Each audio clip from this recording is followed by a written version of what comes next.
할렐루야. 우리 힘차게 한번 선포하겠습니다. 우리 다 같이 두 주먹 끈지시고 예수 이름에 능력 있습니다. 할렐루야. 할렐루야. 예수 이름에 능력 있음을 믿으십니까? 그래서 예수 이름으로 열심히 기도하고 계십니까? 아멘. 여러분, 예수 이름에 능력 있음을 믿는 자가 예수 이름을 부르짖으며 예수 이름을 붙잡고 기도하는 자가 될 것이고, 예수 이름으로 기도하는 자에게 예수님의 놀라운 능력이 나타나게 될 줄로 믿습니다. 자, 우리 함께 이제 오늘 말씀을 볼 텐데요. 여러분들은 여러분 자신이 죄인이라는 것이 인정이 되십니까? 죄인에 대한 이야기가 나올 때마다 혹시 기분 나쁘신 분은 계시지 않습니까? 왜 저놈의 목사는 맨날 앞에서 죄인 타령이야. 죄인. 내가 얼마나 잘 살고 있는데. 여러분 잊지 마십시오. 내가 죄인이라는 것을 인정해야 구원의 은혜도 받을 수가 있는 거예요. 내가 죄인인 게 인정이 되지 않고 내가 무슨 죄인이야 라고 말하고 있는데 어찌 구원의 은혜를 경험할 수 있겠습니까? 내가 철저하게 죄인이라는 게 깨달아지고 고백되어져야지 우리는 구원의 감격과 구원의 은혜를 누리게 될 수 있는 것이죠. 오늘 아브라함을 통해 믿음으로 의롭다함을 받는 그 구원의 원리를 우리가 잘 배우고 확신함으로 말미암아 의인으로 살아갈 수 있는 저와 여러분들이 모든 성도들이 되시기를 주님의 이름으로 축복합니다. 우리 첫 번째, 우리 힘차게 다 같이 한번 읽어보겠습니다. 시작. 믿음을 주시는 하나님의 말씀. 본문 1절을 보면 하나님께서 아브라함에게 뭐라고 말씀하십니까? 내가 너의 방패와 지극히 큰 상급이 되어줄 것이니 너는 두려워하지 말아라. 이렇게 말씀을 하시는 거예요. 그러자 아브라함은 뭐라고 이야기합니까? 나에게는 자식이 없으므로 가진 것, 내가 거느릴 수 있는 게 없는데 그래서 엘리에셀이 상속자가 될 것 아니겠습니까? 이렇게 이야기를 하는 거예요. 여러분, 이게 어떤 의미로다가 아브라함이 이렇게 얘기하고 있을까요? 나는 자식이 없기 때문에 하나님이 나의 큰 상급이 되신다고 했는데 도대체 뭘 주실지는 모르겠지만 나는 자식도 없는데 무슨 소용이 있겠습니까? 지금 이런 말을 하고 있는 거예요. 아니, 내가 물려줄 자식도 없는데 그까짓 거 줘봤자 뭐 하겠냐 이겁니다. 지금 그런 말을 하고 있는 거예요. 이것을 조금 더 우리가 해석을 해보고 묵상을 해보면 아브라함이 지금 소망이 없는 거죠. 지금 소망이 없고 믿음이 없는 거예요.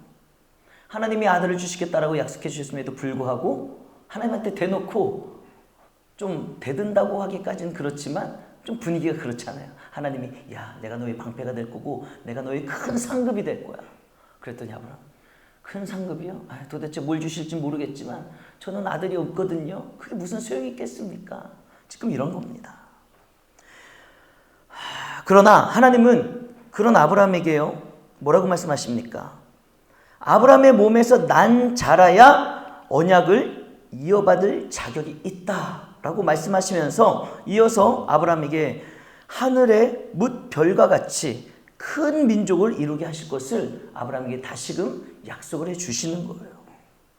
그러자 아브라함은 이제 자신이 가졌던 부정적인 생각을 싹 다 벗어버리고 하나님의 약속의 말씀을 믿음으로 받아들이게 되죠. 할렐루야. 여러분, 이게 중요한 거예요. 이게 중요한 겁니다. 부정적인 생각이 있었고 소망이 없었고 믿음이 없었지만 하나님의 말씀이 나에게 주어질 때, 하나님의 말씀이 나에게 선포되어질 때 그 말씀을 믿음으로 아멘으로 덥석 붙잡느냐 아니면 그렇지 않느냐. 이게 우리 인생에 얼마나 큰 갈림길이 되는지 모릅니다.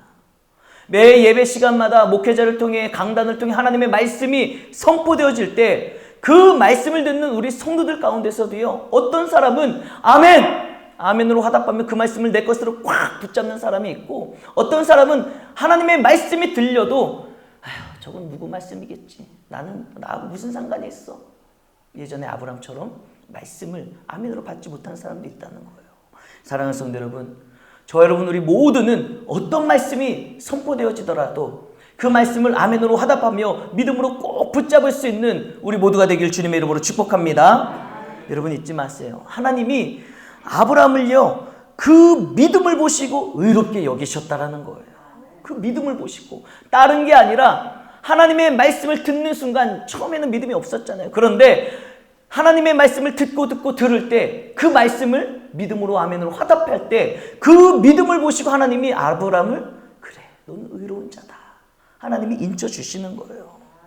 여러분 아브라함이 처음부터 하나님의 약속을 믿었던 것은 아닙니다. 부정적인 생각을 가지고 있었던 아브라함에게 하나님의 말씀을 주심으로 말미암아 아브라함의 마음에 믿음을 심어주신 거예요. 심어주신 겁니다. 그러므로 아브라함의 믿음은 본래 누구의 것이에요? 아브라함의 것이 아니에요. 아브라함의 믿음은 아브라함 자신의 것이 아니라 하나님이 아브라함에게 주신 선물인 줄 믿으시길 바랍니다. 선물이라는 거예요. 여러분 이와 같이 성도의 믿음은요 그리스도의 말씀을 통해 주시는 하나님의 은혜의 선물이 되는 줄 믿으시길 바랍니다. 그러므로 사랑하는 성도 여러분, 성도는 믿음을 자신의 공로로 여기지 말고 믿음을 선물로 주신 하나님의 은혜에 늘 감사하며 겸손하게 하나님께 모든 영광을 올려드리는 삶을 살아야 될 줄로 믿습니다. 여러분 이 말씀을 꼭 기억했으면 좋겠어요. 여러분 자신의 그 믿음을 드러내고 자랑거리로 삼지 마십시오. 내가 보기에 나보다 믿음이 연약해 보이는 사람을 정죄하고 판단할 수 없다는 거예요. 내가 오늘 하나님을 잘 믿고 잘 섬기고 있다면 그것은 내 의지와 내 노력과 내가 하나님을 잘 믿는 것이 아니라 그만큼 하나님이 여러분들에게 말씀을 주셨기 때문에 믿음의 은혜를 주셨기 때문에 선물을 주셨기 때문에 여러분들이 지금 굳건한 믿음의 반석에 서 계신 줄 믿으시길 바랍니다. 그러므로 겸손해지셔야 되는 거예요.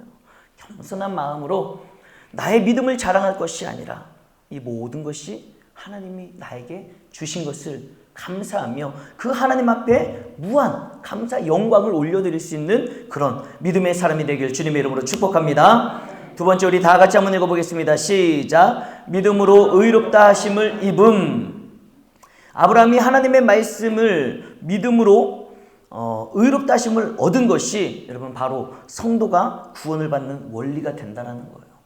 아브라함이 다른 것 한 게 없습니다. 하나님의 말씀이 들릴 때 뭘 했어요? 믿었어요. 믿었을 때 하나님이 그 믿음을 보시고 의롭다고 여겨주신 거예요. 여러분 이것이 바로 우리 성도들이 구원받는 영적인 원리와 똑같다라는 겁니다.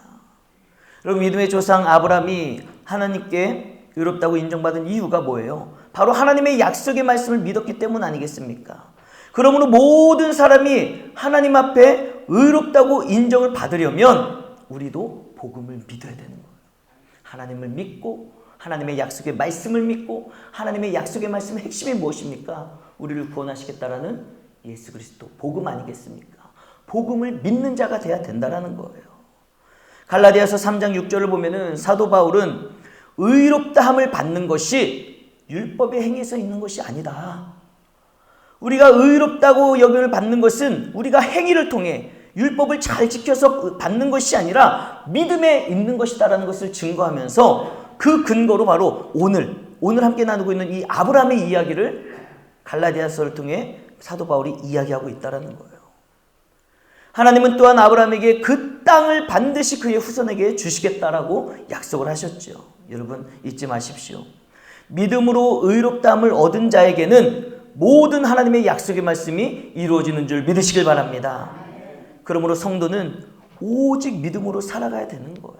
오직 믿음으로. 하나님의 약속의 성취를 누릴 수 있는 그런 믿음의 사람, 저와 여러분 모두가 되기를 주님의 이름으로 축복합니다. 믿을 때 그 믿음대로 이루어지는 거예요. 그게 하나님의 말씀이고 그게 약속이고 그것이 영적인 원리가 된다는 것이죠. 여러분 아까 우리 신동수 권사님이 기도하실 때 오늘 말씀을 들을 때 영적인 눈이 열리고 귀가 열리게 해달라고 기도하셨잖아요.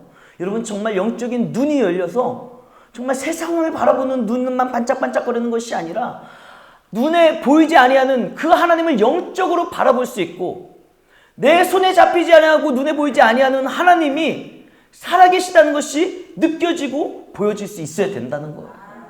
내 손에 잡히지 아니하는 하나님의 손길이 느껴져야 되는 것 아니겠습니까? 그게 영적으로 깨어있는 삶을 살아가는 것이라는 거죠. 그런데 우리가 보이지 않는 하나님을 느끼고 만져지지 아니하는 하나님을 느낄 수 있는 것은 무엇입니까? 오직 믿음으로 고백하며 믿음으로 사모하며 나아갈 때 그 믿는 자에게 하나님이 느껴지게 하시고 만나게 해주시고 놀라운 역사를 일으켜 주실 줄로 믿습니다. 세 번째, 우리 다 같이 한번 읽겠습니다. 시작. 반드시 성취되는 하나님의 약속. 할렐루야. 하나님의 약속은 어떻게 된다고요? 반드시 성취가 된다라는 그 믿음이 있으셔야 되는 거예요. 아브라함은 하나님의 약속을 믿었지만 하나님의 말씀을 들었을 때 어떻게 합니까? 하나님이 많은 자손을 주시고 가나안 땅을 소유로 주시겠다라고 그 약속을 해주실 때 아브라함이 뭘 요구합니까? 그 약속이 성취될 수 있는 증거를 보여달라는 거예요. 증거를. 여러분, 하나님은 그런 아브라함에게 아유 이 믿음이 적은 놈아 이렇게 하지 않으셨어요. 어떻게 하십니까? 그래? 네가 그런 증거를 보기를 원하는구나. 하나님 아버지의 마음은 그런 아브라함을 다 인정해주고 포용해 주시는 거예요. 그러면서 아브라함에게 뭘 말씀하십니까? 암소와 암염소의 수량과 산비둘기, 집비둘기 새끼를 다 나를 위하여 가져오게 하십니다. 하나님을 위하여 가져오게 하시고 짐승을 반으로 쪼개가지고 이제 반을 쫙 쪼개서 반을 딱 갈라놓게 하시는 거죠. 그렇게 짐승들이 쫙 갈라져게 놓게 하신 다음에 어떻게 하십니까? 하나님은 타는 횃불이 그 쪼개진 짐승 사이를 지나가게 하시는 거예요. 그 행위를 통해, 그 모습을 통해 하나님의 약속의 말씀이 성취될 것이다라는 것을 증거로 보여주시는 거죠. 여러분, 지금 하나님께서 보여주시는 이 장면이 뭘 의미하는지 아십니까? 쪼개진 짐승 사이로 그 횃불이 지나가는 이 모습이 도대체 뭘 의미하는 것이냐? 이것은요, 쪼개진 짐승 사이를 지나간다는 것은 언약을 만약에 지키지 않으면 그 짐승들처럼 죽임을 당한다라는 맹세의 뜻이 담겨져 있는 행위가 된다는 거예요. 그러나 여러분, 하나님은 절대로 죽으실 수가 없는 존재입니다. 할렐루야. 절대로 죽으실 수 없는 존재가 그 쪼개진 짐승 사이로 횃불을 보내시면서 뭘 약속하시는 거예요? 내가 너에게 약속한 것이 이루어지지 않으면 죽을 것을 이야기하잖아요. 그런데 하나님은 죽으실 수 있는 존재인가요? 죽으실 수 없는 존재라는 거예요. 그러므로 지금 하나님이 그 약속의 그 증거를 보여주시는 것은 뭘 뜻하는 겁니까? 하나님의 약속의 말씀은 절대적으로 성취될 수밖에 없다는 거예요. 반드시 이루어질 수밖에 없다는 것을 하나님은 철저하게 그 행위를 통해 아브라함에게 약속하시고 보여주고 있다는 사실입니다. 여러분, 그 언약 이후에 하나님께서 어떻게 하셨는지 아십니까? 하나님은 구원의 언약, 그 구원의 언약을 지키시기 위해서 독생자를 보내셔서 십자가에서 죽임을 당하게 하심으로 말미암아 죄로 인해 죽을 수밖에 없는 모든 인류를 죄에서 대속하여 주시고 살려주셨다는 사실입니다. 하나님은 그 구원의 약속을 반드시 이루어 주셨다는 거예요. 하나님의 그 구원의 약속을 이루시기 위해 하나님의 모든 사랑과 그 마음을 품고 나아갈 때 얼마나 많은 악한 영들이 반란을 일으키고 얼마나 방해를 했습니까? 그럼에도 불구하고 하나님의 언약의 말씀, 약속의 말씀은 반드시 이루어졌고 저와 여러분들을 구원하시겠다라는 하나님의 약속은 반드시 이루어진 줄 믿으시길 바랍니다. 그러므로 성도는요, 대속의 은혜를 받은 자잖아요. 우리가 그 변함없는 어떠한 경우에도 흔들리지 아니하는 하나님의 약속의 말씀으로 그 약속으로 인해서 대속의 은혜를 받아 영원한 생명을 받은 우리 아니겠습니까? 이제 그런 우리는요, 생명을 다해서 주님을 위해 충성을 다해야 된다는 사실, 그 의무와 책무가 바로 저와 여러분들에게 있다는 사실을 잊지 마시길 바랍니다. 적용을 위한 묵상의 질문입니다. 우리 다 같이 한번 읽어보겠습니다. 시작. 하나님을 향한 나의 믿음은 몇 %인가? 여러분, 한번 여러분 스스로를 한번 평가해 보세요. 다른 사람 말고, 다른 사람 보면서 아유 저 사람은 믿음이 있어 없어 이렇게 판단하는 거 말고요, 여러분 자신을 보면서 나는 하나님을 향한 믿음의 몇 %를 가지고 있는가? 나는 어떠한 상황에서도 흔들리지 아니하는 믿음으로 살아가는 100%의 믿음으로 살아가고 있는지, 아니면 내 믿음은 반반 50%밖에 안 되는지, 여러분들의 믿음, 하나님을 향한 여러분들의 믿음이 얼마나 몇 %가 되는지 여러분 한번 진지하게 돌아보시고 여러분 스스로를 한번 점검해 보시길 바랍니다. 사랑하는 여러분, 우리는 예배를 드리며 말씀을 들을 때는요, 믿음이 한없이 좋은 것 같아요. 저도 마찬가지입니다. 저도 이 강단에 서서 말씀을 전할 때는요, 얼마나 힘있게 막 강력하게 막 그 믿음에 대한, 하나님에 대한 말씀을 막 선포하는지 몰라요. 그런데 저도 그렇고 여러분들도 그렇고 예배가 끝나고 이제 각자 삶의 자리로 돌아가잖아요. 집으로 돌아가고 사업장으로, 직장으로, 공부하는 학교로 돌아가고 나면 일상생활에서 살아가다 보면 여러분, 우리의 믿음이 얼마나 형편없는지 드러날 때가 많이 있지 않습니까? 교회에 가서는 말씀을 들을 때 하나의 입으로 아멘을 선포하며 찬양하며 하나님의 이름을 부르면서도 똑같은 입으로 집에 돌아가서 삶의 현장에서 우리는 엉뚱한 말도 하고 믿음 없는 불신의 말도 내뱉고 원망의 말도 내뱉으며 우리의 믿음 없음을 낱낱이 순간순간 아무렇지 않게 드러내며 살아가고 있지 않냐 이겁니다. 여러분, 우리의 믿음이 아브라함처럼 의롭다 하심을 입을 수 있는 순전한 믿음, 어떠한 상황에서도 변하지 아니하고 흔들리지 아니하는 하나님을 향한 100%의 믿음이 될 수 있도록 하나님의 말씀이 날마다 들리고 그 말씀이 확실하게 믿어지며 하나님의 약속의 성취를 경험하는 은혜가 여러분들의 삶 가운데 충만하시기를 주님의 이름으로 축복합니다. 기도하겠습니다.